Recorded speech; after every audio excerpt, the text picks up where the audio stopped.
very good evening to you and welcome to MenTour, the special Halloween edition. I hope you're all doing fantastic out there.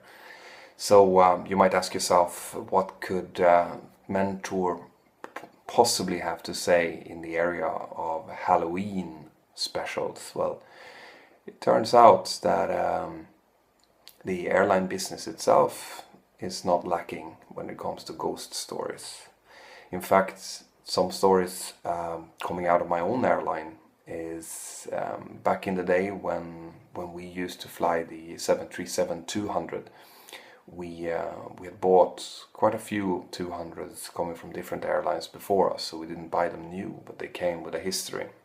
One of the 200s had been flying down in Africa, and on one occasion the captain of one of the flights had been shot dead inside of the cockpit, and you could actually see the patched up bullet holes still remaining in the cockpits.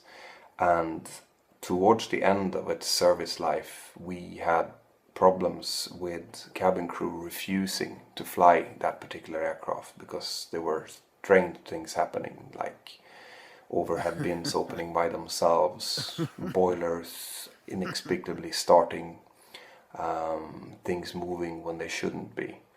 And they were all convinced that the aircraft in itself was actually haunted. Whether or not that was true, I'll leave up to you guys to decide. But then we have things happening in other airlines as well you might have heard of, and if you haven't, you should probably check it out here on YouTube. I'll link to the documentary up here. The Ghosts of Flight 401. So this was a Lockheed TriStar that went crashing into the Everglades quite a while back, and the reason for the crash that was determined later was mainly CRM related.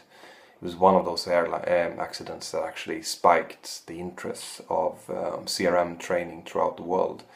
And what had happened was a very minor technical fault that all three crew members, because it was a captain, a first officer and a flight engineer on board, became preoccupied with looking at basically a light bulb that had gone out in connection to the landing gear.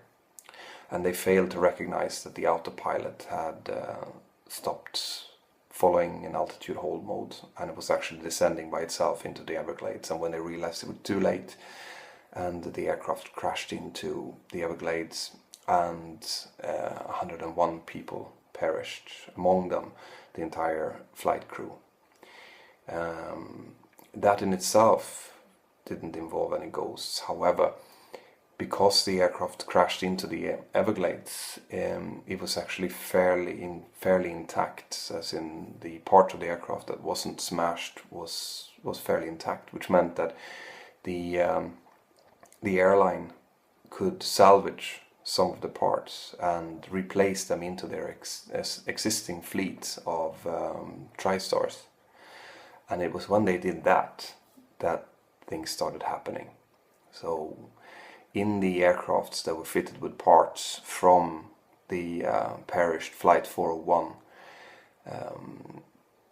people started seeing apparitions of the flight crew in various situations. In one situation, one flight engineer turned around while doing his pre-flight checks and saw the perished flight engineer from Flight 401 standing there, telling him that he didn't need to worry about the pre-flight, he had already done it, and then vanished just in front of him. On another occasion, the one passenger called the attention of the cabin crew and asked the cabin crew what was wrong with the person sitting next to her in full flight uniform, looking very lifeless. And the flight attendant, who knew the perished flight crew, looked over and could clearly identify the flight engineer sitting there, staring into thin air.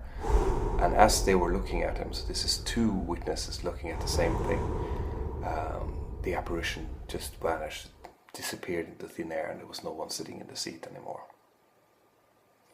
So this is 2 of the maybe 20 different accounts of very, very lifelike appearances of the flight crew that has been reported before the airline decided to withdraw pretty much all of the salvaged parts out of their fleet. And when they did, the apparitions apparently stopped.